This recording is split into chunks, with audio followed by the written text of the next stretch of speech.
우리 작년은 하나님의 말씀 마태복음 6장 19절에서 마지막 34절까지입니다. 우리 하나님 말씀을 경외하는 마음으로 함께 일어나셔서 교독하시겠습니다. 마태복음 6장 19절 말씀 제가 먼저 읽습니다. 너희를 위하여 보물을 땅에 쌓아두지 말라. 거기는 좀과 동록이 해하며 도둑이 구멍을 뚫고 도둑질하느니라.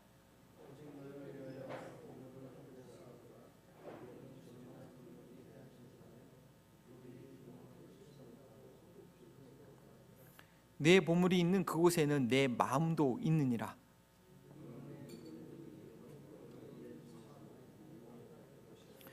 눈이 나쁘면 온몸이 어두울 것이니 그러므로 내게 있는 빛이 어두우면 그 어둠이 얼마나 더하겠느냐.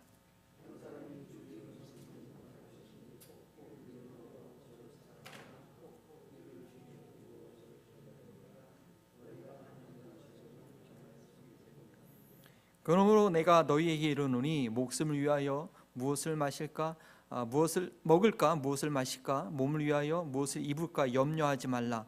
목숨이 음식보다 중요하지 아니하며 몸이 의복보다 중요하지 아니하냐.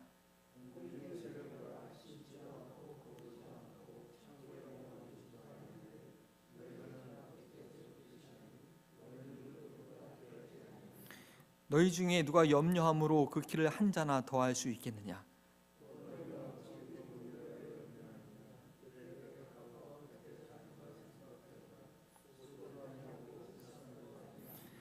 그러나 내가 너희에게 말하노니 솔로몬의 모든 영광으로도 입은 것이 이 꽃 하나만 갖지 못하였느니라.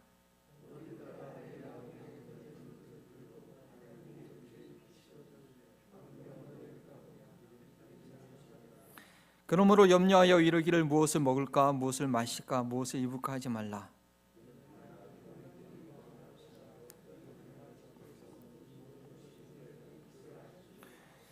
그런즉 너희는 먼저 그의 나라와 그 일을 구하라. 그리하면 이 모든 것을 너희에게 더하시리라.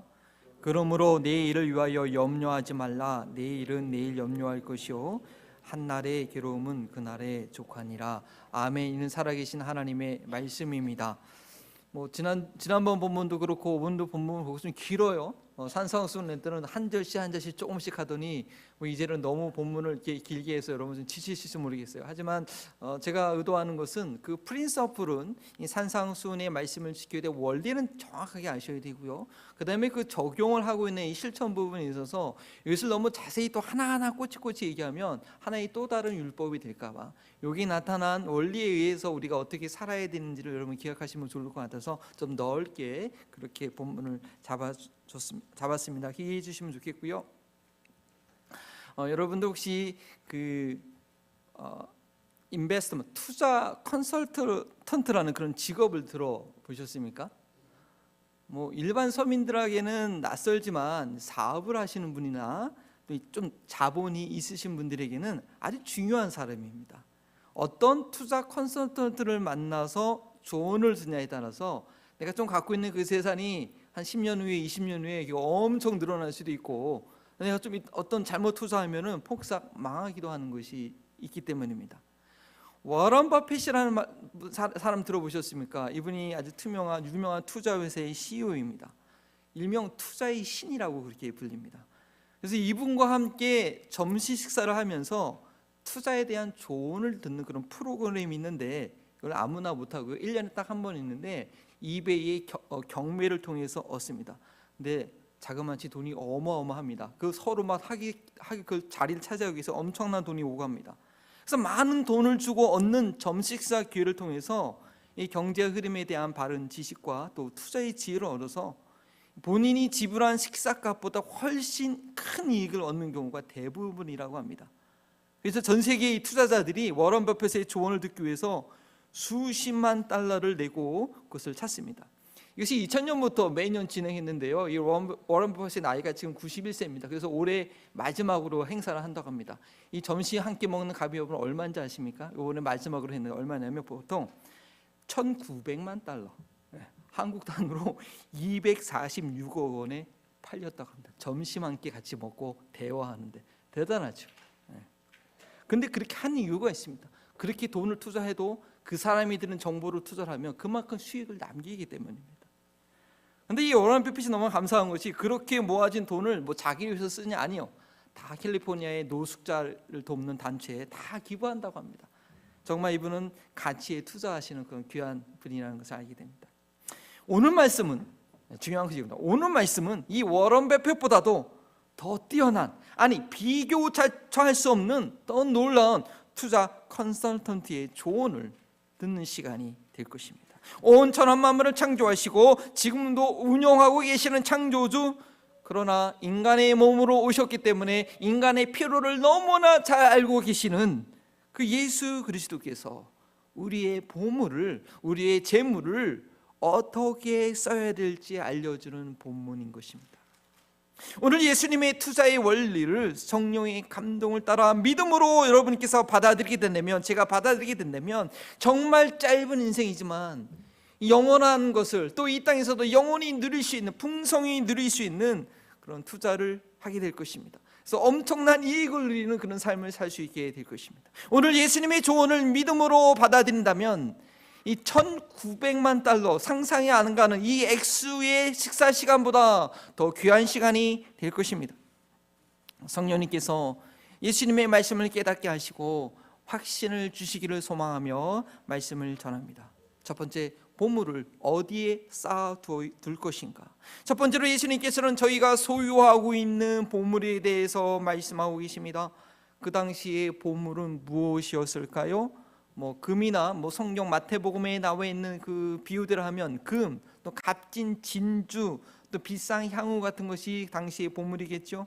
무엇이든지 재산 가치가 있는 것들일 것입니다. 의식주 문제를 해결하기 위해서 언제든지 사용할 수 있는 그런 것들입니다. 당장 먹고 입을 것이 부족하지 않더라도 나중을 위해서 대신 비축해 둘 수 있는 것들이죠. 그래서 그것이 있음으로 인해서 내게 좀 안정감을 줄 수 있는 것들이 바로 그 당시의 보물이었을 것입니다. 그렇기 때문에 남몰래 몰래 잘 보관하고 싶어하는 것들입니다. 비밀한 곳에 쌓아두려고 합니다. 아무도 손 못 댈 곳에, 안전한 곳에 두려고 합니다. 그러나 어떤 것들은 오랫동안 보관하기도 참 힘들고 시간이 지나면 그 가치가 완전히 급격히 떨어지는 것들도 있죠. 그래서 예전이나 지금이나 이 금이, 이게 14K 되나요? 이 금이 화폐의 가치로서 발휘하는 것은, 이 금은 변하지 않습니다. 그리고 금은요, 다른 금속과 다르게 사람들이 이게 일부러 만들어 힘으로 제조할 수가 없어요. 연군심이라는 게 있지만 그게 다 미신이죠. 절대 금은 사람들이 합금이라는 게 있긴 하지만 순수한 금은 만들지 못합니다. 그래서 이 금이 참 화폐의 가치가 있죠. 그러나 그렇게 소중한 것은 모두가 탐을 내기 때문에 어떻게 돼요? 도둑맞기 딱이 좋습니다. 예수님께서는 그런 현실을 아셨기 때문에 사람들을 깨닫게 하시려고 19절에 이와 같이 말씀하셨죠. 좀과 동록이 해한다. 도적이 구멍을 뚫고 도둑질해 간다. 이렇게 말씀하셨습니다.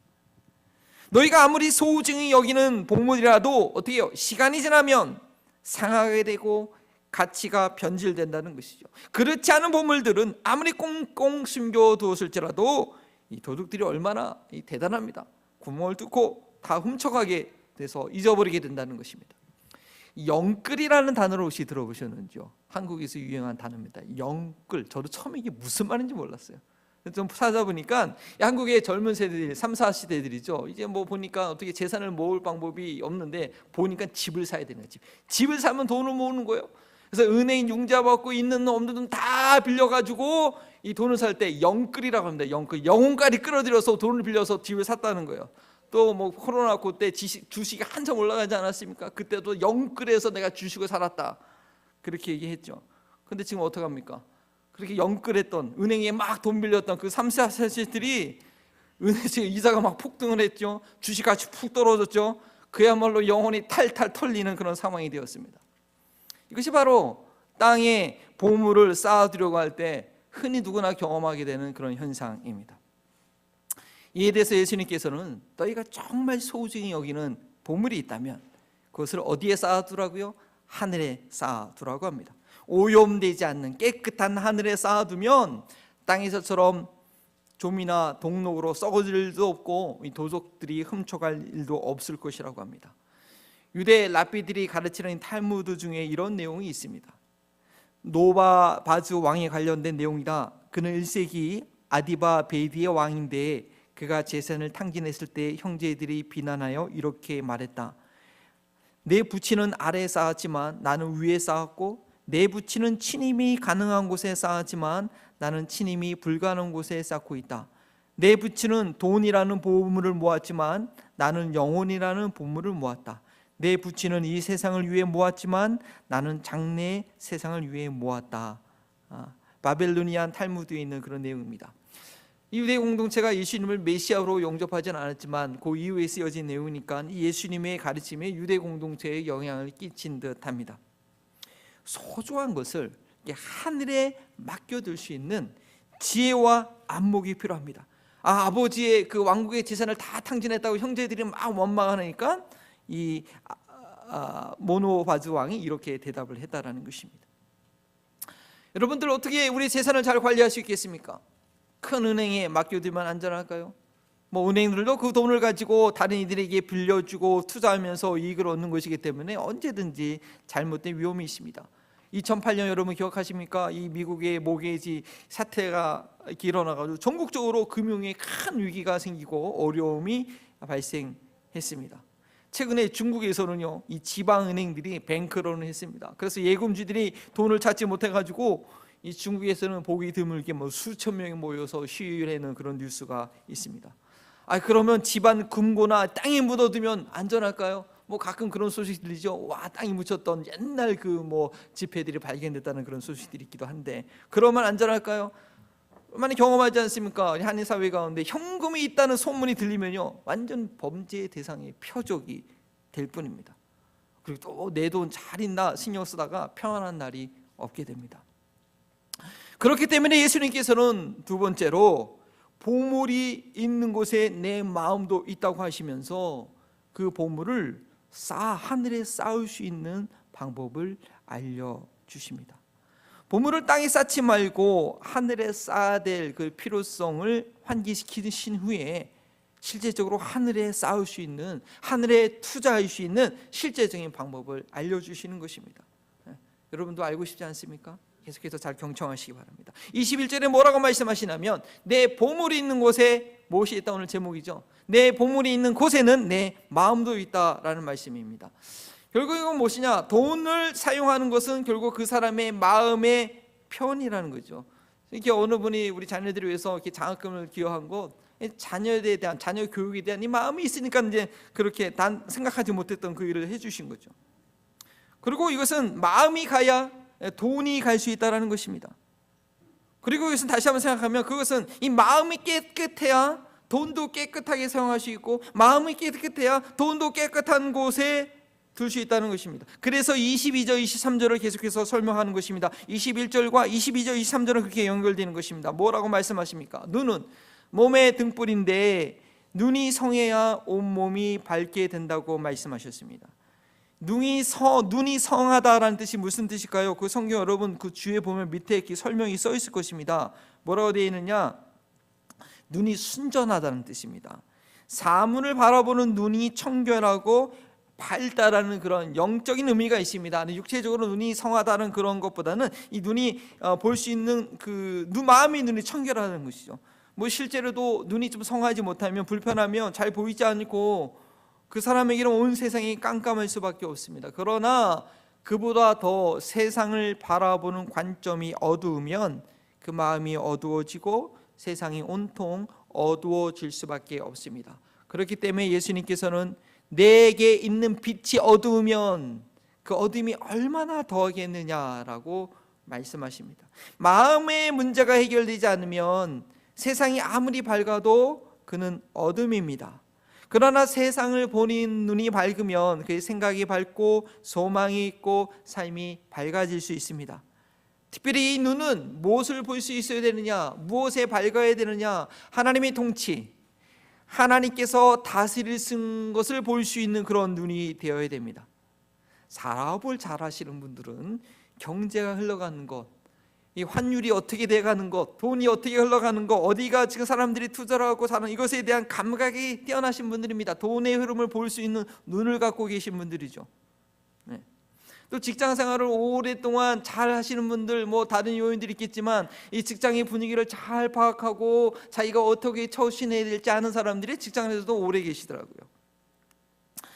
보물을 썩어질 땅이 아니라 영원한 하늘에 맡기려고 한다면 하나님께서 하늘에서 운영하시는 것을 볼 수 있는 안목이 있어야 됩니다. 눈이 성하다는 것, 순전하다는 것은 그 하나님의 통치를 볼 수 있는 믿음의 눈이 있다는 것입니다. 눈이 나쁘다는 것은 하나님의 역사를 보지 못하고 이 땅 위에 썩어서 냄새나는 것밖에 보지 못한다는 것입니다. 그 결과는 돈을 섬기느냐 하나님을 섬기느냐의 결과로 나눠지게 됩니다. 땅의 일밖에 보지 못하는 이들은 돈을 사용하는 것이 아니라 실제로는 돈을 섬기는 노예가 되고 맙니다. 하늘의 일을 볼 수 있는 자들은 돈을 쓰는 것 같지만 아닙니다. 그 돈을 사용해서 하나님을 섬기는 존귀한 자가 됩니다. 이것은 하늘과 땅의 차이만큼 큰 차이여서, 그리고 또 서로 양립할 수 없는 그런 반대 관계에 있습니다. 결코 이 차이는 너무나 크기 때문에 양다리를 놓을 수 없다라는 것이죠. 둘 중에 하나입니다. 하나님을 섬기든지 돈을 섬기든지, God or gold, 둘 중에 하나라는 것이죠. 하나님을 의지하고 있는지 돈을 의지하고 있는지 하나님 앞에서는 숨길 수 없고 다 드러납니다. 결국에는 다 드러나게 되어 있습니다. 다 드러내십니다.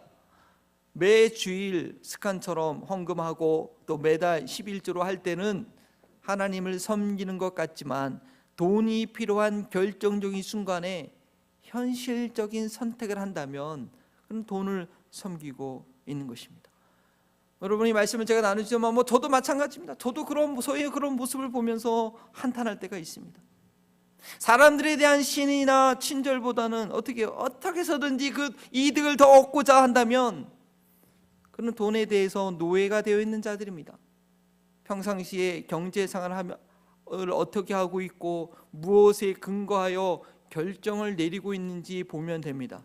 이런 말이 있습니다. 돈이 명령을 한다. 돈이 우리에게 이래라 저래라 한다.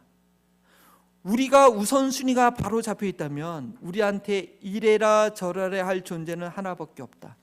바로 하나님이시다. 어떤 결정을 할 때, 어떤 행동을 할 때 돈이 먼저 계산이 되십니까? 이거 얼마 들어가지? 이거 하면 어떻게 되지? 아니면 하나님의 뜻이 먼저 생각되십니까? 그동안 배웠던 성경 말씀이 먼저 생각되십니까? 돈의 여부에서 결정하게 되면 그런 땅의 것밖에 보지 못하는 분입니다. 경제적인 어려움이 있더라도 하나님의 뜻에 대한 확신을 가지고 결정한다고 한다면 그는 하늘의 것을 볼 수 있는 아주 성한 눈을 갖고 있는 사람입니다. 매달 월급을 받는 직장인이 회사에서 좀 부당한 일을 시킬 때 그것을 쉽게 거부할 수 있을까요? 부양해야 될 내 가족들이 있는데 잘릴까 봐 먹고 살기 위해서 사장 눈치 보기가 쉽죠. 그러나 하나님께서 살아계시고 하나님 나라의 역사를 보는 분들은 벼랑에 서는 용기가 있습니다. 당장 일을 그만두고 생계가 없어지더라도 절대 하나님의 뜻에 거슬리는 행동을 하지 않습니다. 하늘의 것이 보이고 하늘의 보물을 쌓아두는 삶을 살아왔기 때문에 당당합니다. 평상시에 땅의 것밖에 보지 못하고 땅의 보물을 쌓고 살던 이들은 그 보물을 잊어버리지 않기 위해서 하늘의 진리를 쉽게 거부하게 됩니다. 왜 그렇게 되는지 예수님께서는 구체적으로 계속 말씀하십니다. 세 번째, 눈이 어두워지는 이유에 대해서 25절부터 32절까지 아주 길게 설명하십니다. 이것이 가장 큰 문제이고 바로 해결될 숙제이기 때문에 길게 설명하십니다. 25절에 그러므로 내가 너희에게 이르노니, 그러므로 그렇기 때문에 이렇게 눈이 어두워졌기 때문에 이 어두운 눈을 밝게 하기 위해서 예수님께서 해결책을 말씀하십니다. 뭐냐, 한마디로 염려하지 말라. Don't worry. 염려하지 말라. 염려하는 것이 저희의 눈을 어둡게 만듭니다. 밝고 깨끗한 하늘을 보지 못하고 염려함으로 고개를 푹 숙이고 맨날 땅만 보게 합니다. 무슨 염려를 합니까? 결국은 땅에서 먹고 사는 염려하는 거죠. 돈에 대한 걱정입니다. 무엇을 입을까 염려하는 것은, 무엇을 입을까, 이 백합화를 봐라, 이 솔로몬의 입보다 더 아름답게 하는 그런 예수님 비유를 말씀 보시죠. 무엇을 입을까?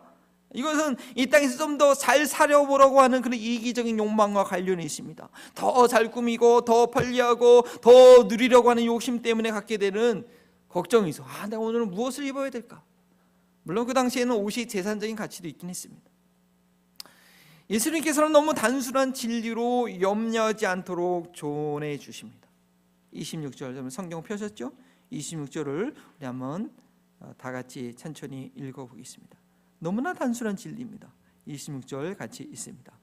공중의 새를 보라, 심지도 않고 거두지도 않고 창고에 모아들이지도 아니하되 너희 하늘 아버지께서 기르시나니 너희는 이것들보다 귀하지 아니하냐.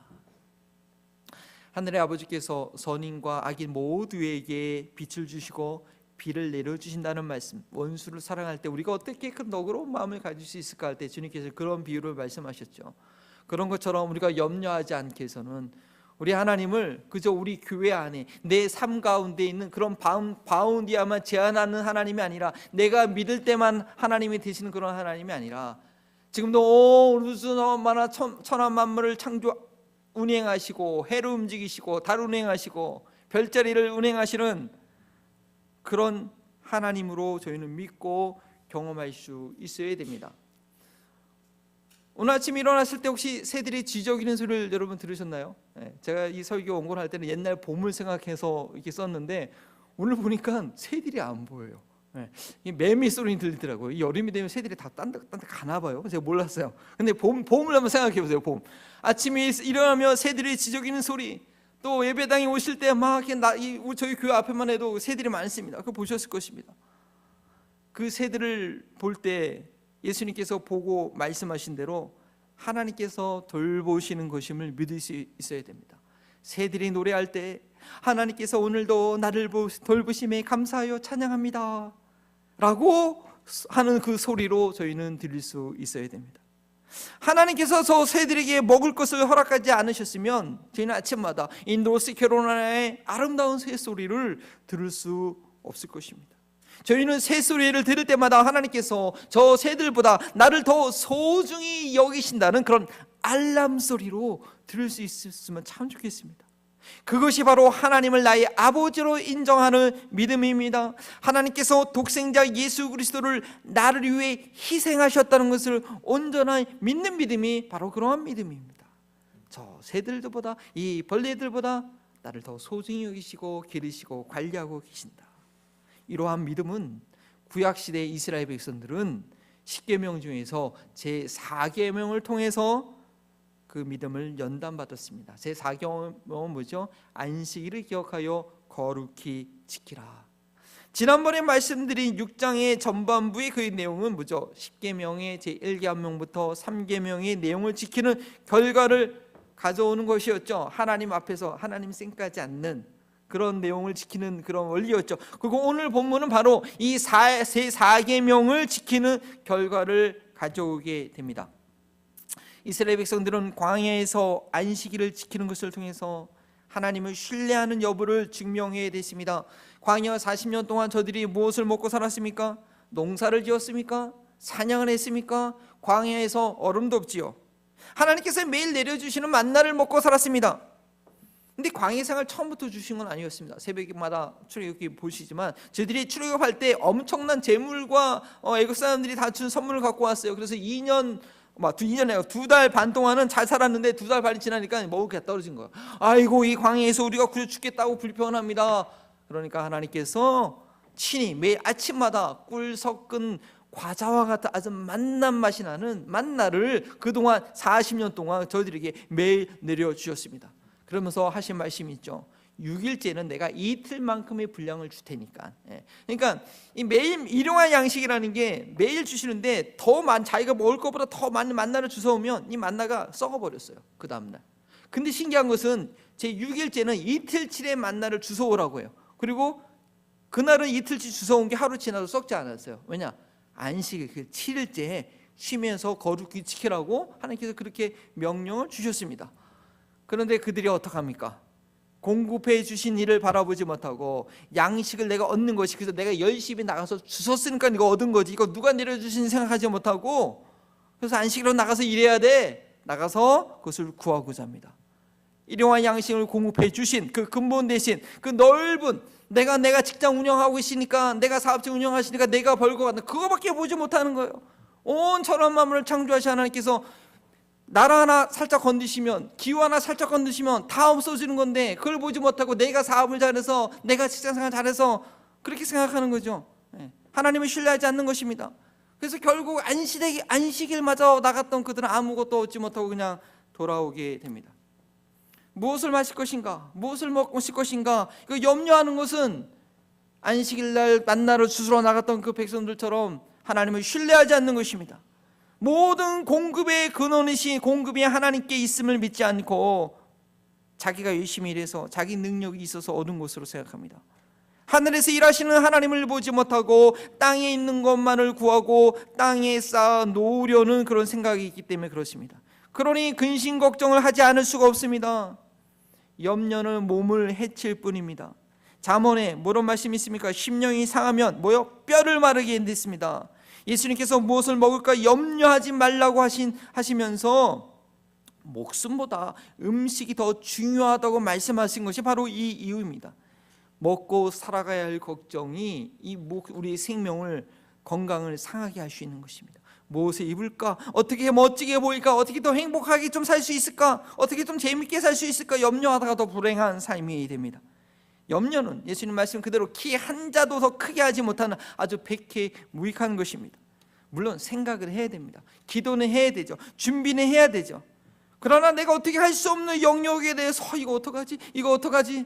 이 10년 후에 어떡하지? 1년 후에 어떡하지? 늘 걱정하면서 부정적인 생각에 사로잡혀 있으면 안 됩니다.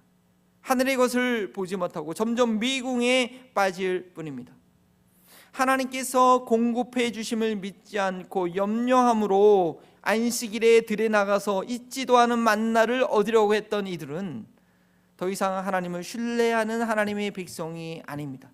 율법대로 하면 그들은 백성 중에서 죽임을 당해야 됐습니다. 오늘 말씀대로 하나님을 모르는, 하나님과 관계없는 이방인에 불과합니다. 무엇을 먹을까? 무엇을 마실까? 무엇을 입을까? 염려하는 것은 이방인들이 구하는 것이라고 했습니다. 이방인들은 하나님과 상관없는 삶을 살기 때문에 스스로의 삶을 책임져야 된다고 생각했기 때문에 이 땅에서 필요한 것들 때문에 염려할 수밖에 없는 이들입니다. 저희들도 하나님을 만나지 못했을 때는 예수 그리스도를 통해서 하나님의 자녀가 되기 전에는 기본적인 삶의 필요에 대해서 고민할 수밖에 없는, 내 직장 어떡하지? 내 사업장 어떡하지? 고민할 수밖에 없었고, 또 그것을 구하는 것을 최상의 과제로 살았던 그런 이들이었죠. 그러나 이제 예수 그리스도를 주로 영접하여 하나님의 영이신 성령님이 우리 안에 계시기 때문에 저희는 다른 삶이 되었습니다. 32절 말씀입니다. 다 같이 한번 찾아서 성경책을 펴시고 함께 읽겠습니다. 32절입니다. 이는 다 이방인들이 구하는 것이라 너희 하늘 아버지께서 이 모든 것이 너희에게 있어야 할 줄을 아시느니라. 성령님께서 나보다 내게 필요한 것이 무엇인지 더 잘 아십니다. 꼭 필요한 것이 무엇인지 아시고 나를 위해서 로마서에 있는 말씀대로 말할 수 없는 탄식으로 간구해 주십니다. 저희는 때때로 육신의 욕심으로 구하지만 그 욕심 때문에 썩어질 것을 구하고 그 썩어질 것을 가지고 냄새나는 삶을 살려고 하지만 성령님께서는 우리에게 꼭 필요하신 것을 하늘의 아버지께 때마다 빠짐없이 두 분이 연결되어 있으니까 자동으로 올라가는 것입니다. 자동으로 하늘의 신령한 것들을 구하게 하시고 하늘에 영원히 쌓아 놓을 수 있는 것들을 얻게 하십니다. 사랑하는 성도님들, 그런 것들을 경험하시지 않습니까? 마치 하나님께서 내 통장 내역을 이렇게 실시간으로 보고 계시는 것 같아요. 정확하게 알고 계시고 정확하게 필요한 때 여기저기를 통해서 채워주시는 것, 기가 막히게 하나님 내 통장 보고 계시네. 여러분 경험하지 않습니까? 하나님의 자녀라고 한다면 그런 경험에 있으셔야 됩니다. 그것을 통해서 하늘의 역사를 볼 수 있는 눈이 밝아지는 것입니다. 그 경험이 없이는 하나님을 신뢰함을 배울 수가 없습니다. 갓 앞에 골들을 제거하는 훈련을 반드시 받으셔야 됩니다. 그렇지 않으면 내 힘으로, 나의 잔머리로 이것저것 긁어 모으려고 영끌하다가 세상에 영혼이 탈탈 털리게 될 것입니다. 예수님께서는 결론적으로 하늘의 보물을 쌓는 방법을 알려주십니다. 가장 중요한 순간입니다. 1900만 달러를 주고 투자의 기재, 워런 버핏과 점심을 먹으면서 식사의 말미에 이 투자에 관한 가장 중요한 정보를 말해주는 그 순간입니다. 이 내용을 놓치면 안 됩니다. 물론 이 투자의 원리를 신뢰하고 받아들이기 위해서는 보물을 하늘에 쌓아두라, 보물이 있는 곳에 내 마음이 있다, 무엇을 먹을까 마실까 염려하지 말라고 하신 이유에 대해서 충분히 납득이 되고 그것이 믿겨져야 됩니다. 그렇게 되면 결론적으로 어떤 행동을 하게 되는가, 그것을 믿는 사람은, 그것을 잘 조언을 들은 사람은 어떤 행동을 하게 되는가, 33절 말씀 함께 읽습니다. 시작. 그런즉 너희는 먼저 그의 나라와 그의 일을 구하라. 그리하면 이 모든 것을 너희에게 더하시리라. 아직도 이게 감이 안 옵니까? 그렇다면 그 전 단계가 받아들여지지 않은 것이죠. 그렇습니다. 이것이 하늘의 보물을 쌓아두는 길이며 절대 손해보지 않고 영원토록 누릴 수 있을 뿐 아니라 이 땅 위에서도 하나님의 영광 위에 충만히 누리게 하는 그런 투자가 됩니다. 동일한 마태복음 19장 29절에, 물론 다른 복음서에도 이미 내용인데 19장 29절에 이런 말씀이 있습니다. 내 이름을 위하여 집이나 형제나 자매나 부모나 자식이나 전토를 벌인 자마다 여러 배를 받고 또 영생을 상속하리라. 영생뿐 아니라 영원의 생명을 얻은 자가 그것뿐 아니라, 이런 결단을 하면 그것뿐 아니라 이 땅에서도 여러 배를 받는다고 말씀하십니다. 그나마 그 일을 구할 때 영생뿐만 아니라 이 모든 것을 더해 주시는데 여러 배를 주십니다. 저희는 단지 여러 배를 받기 위해서 그 나라와 그 일을 구하는 것이 아니라 하나님께 돌릴 열매 있는 삶을 위해서 구해야 될 것입니다. 밝은 눈을 가지고 하나님의 역사를 볼 수 있어야 됩니다. 의의 굶주린 자가 되어서 하나님의 의가 드러나는 곳에 교회를 놓치지 말고 나의 시간과 에너지와 재물을 올인할 수 있어야 됩니다.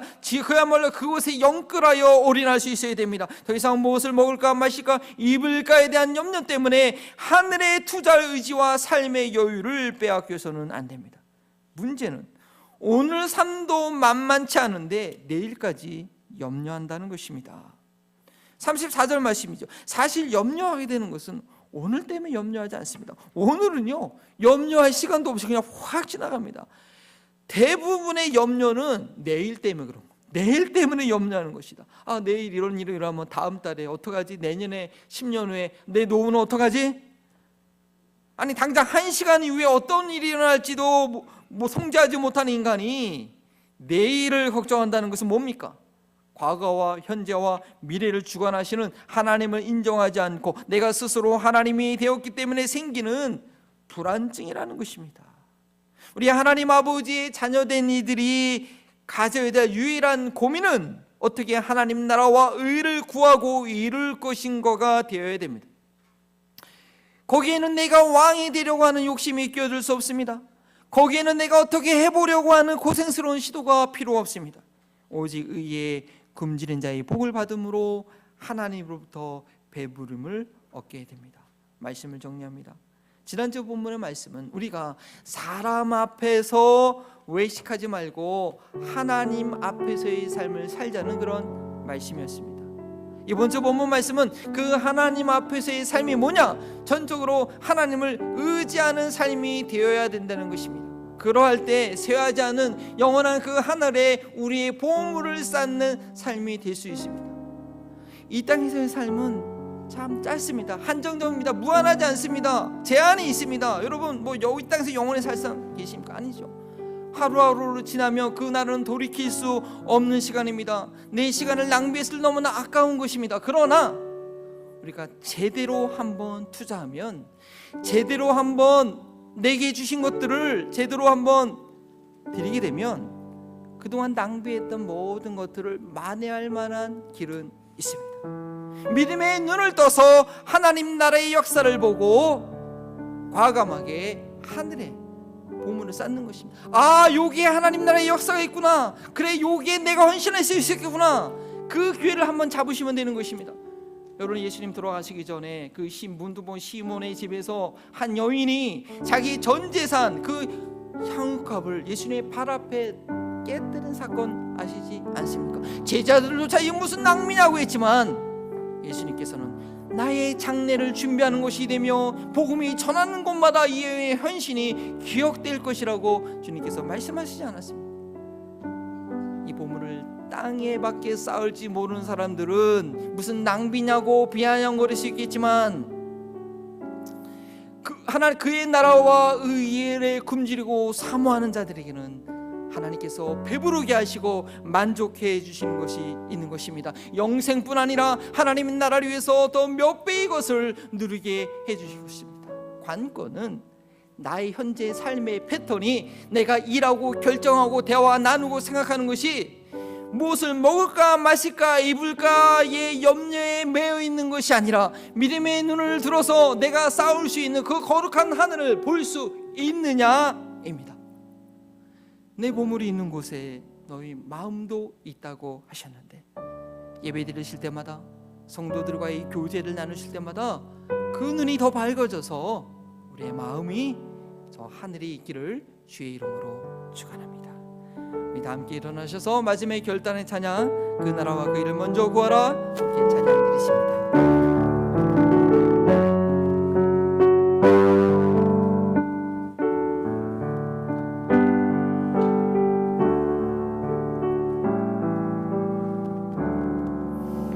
먼저 그 나라와 의를 구하라. 그 나라와 그 일을 그리하면 이 모든 것을 너에게 더하시리라.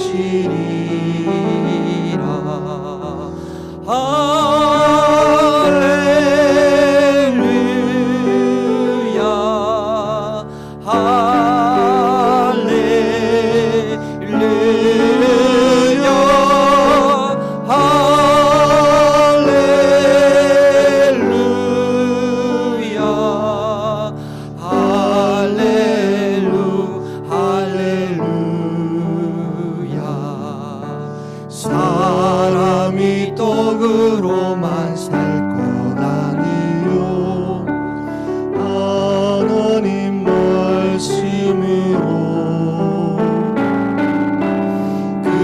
그리하면 이 모든 것을 너에게 더하시리라.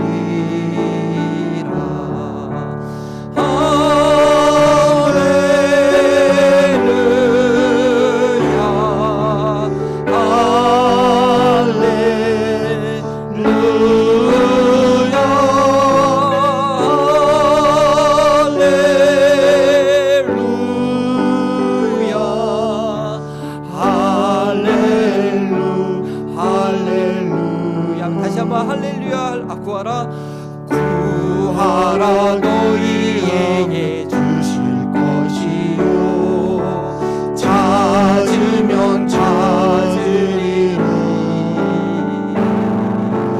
문 두드리면 열릴 것이라.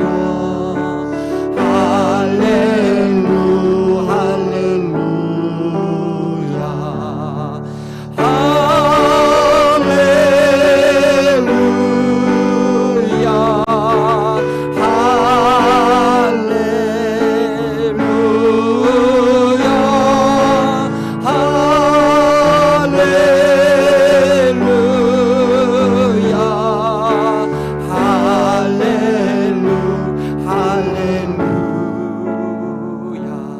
우리 함께 기도할 때 정말 구할 수 있게 원합니다. 두드릴 수 있게 원합니다. 정말 내 여지까지 삶이 정말 하늘에 쌓아둔 것이 정말 하나도 없는 그런 부끄러운 삶이 되지 않도록, 혹이나 내가 쌓은 것 같은데 결국은 나의 욕심과 나를 위해서만 했던 것밖에 없다 한다면 주님 깨닫게 하시고, 주님 구하오니 그 나라와 그 일을 구하오니 내게로 기회를 주셔서 하나님 나라에 영원히 세하지 않을 것, 내게 시간을 주시고 내게 재물을 주시고 내게 자녀들을 주셨을 때 그것을 정말 하나님 나라를 위해서 드릴 수 있는, 그것을 놓치지 않는 그런 하나님께 쓰임받는 존귀한 우리 교회와 우리 삶이 되게 해달라고, 시간 주님의 나라와 의를 구하는 저희가 되게 해달라고 주의 이름 부르시고 함께 기도합니다. 주여 아버지 하나님이여, 하나님 우리의 눈을 열게 하시사, 할렐루야 할렐루야, 우리의 눈을 열게 하시사 우리 삶 가운데, 우리 고난과 어려움 가운데 하나님께서 일하고 계심을, 주님께서 일하고 계심을 보게 하시고 그 가운데 믿음으로 반응하는 자게 되게 하시고 그것을 놓치지 않는 저희들 되시기 원합니다. 주여 도와주시고 주님 인도하여 주셔서 그 하나님의 도우심을 놓치지 않는 자 되게 하시고 그 하늘에 싸울 수 있는 길을 낭비하지 않는 자 되게 하시고 참으로 하나님의 은혜를 구하며 하나님 그 가운데 온전히 주 앞에 쓰임받는, 주 앞에 났을 때 정말 주님께 드리고 하나님께서 배로 채워주심이라여 하나님의 열매가 있는 귀한 믿음 살 수 있게 원합니다. 지혜 붙잡아주시고 우리의 눈을 열어주시옵소서, 우리의 눈을 열어주시옵소서, 우리의 눈을 열어주시옵소서. 하나님, 내가 하나님 자녀 된 거, 내가 구원받은 거 결코 우연이 아님을 압니다. 하나님께서 나를 하시고 내 삶을 통하여 영광 받으시기 위해 나를 부르시고 가꾸시고 훈련하시고 인도하신 줄 믿습니다. 내 삶 가운데 일어난 모든 일들이 정말 하나님 나라를 위해서 하늘에 싸울 수 있는 기회인 줄 알고 그를 놓치지 않는 저희들 되기 원합니다. 여러 가지 일이 있을 때마다 나는 근심과 염려로 이방인처럼 무엇을 먹을까 무엇을 마실까라는 그런 생각으로 인하여 그 하나님께서 보여주신 기회를 놓치고 낭비했던 삶이었다면 주여 이제 그 구태의연한 삶의 방식에서 벗어나게 하시고 이제는 오직 어떠한 일이 있든지 그곳에 나타난 주님의 뜻이 무엇인지 알고 주님의 나라를 구하는 자를 되게 하옵소서. 참으로 벼랑이 쓸 수 있는 용기를 허락하여 주셔서 하나님 나라를 위하여 나의 시간과 나의 건강과 나의 모든 것을 올인할 수 있는 그런 믿음 위에 믿음을 더하게 하여 주셔서 저희 교회가 참으로 예수님의 손과 발이 되어 이런 행복한 주님의 나라를 이루어가는 교회가 되게 하여 주시옵소서. 감사하며 예수 그리스도의 이름으로 기도합니다. 이제는 만복의 근원이 되시는 성자 예수 그리스도의 은혜와 하늘의 충만한 복으로 함께하기 원하시는 성부 하나님의 사랑하심과 하나님 나라의 역사를 보게 하시는 성령 하나님의 교통하심이 땅에 쌓아둠으로 염려하는 삶이 아니라 하늘에 쌓아둘 교회를 늘 구하기를 결단하는 우리 사랑하는 한마음 버린 통교회 모든 성도들과 이 지역사회와 단역구로의 복음화를 위해서 수고하고 애쓰는 모든 하나님의 일꾼들 가운데 지금부터 영원토록 함께 하시기를 축원하옵나이다. 아멘.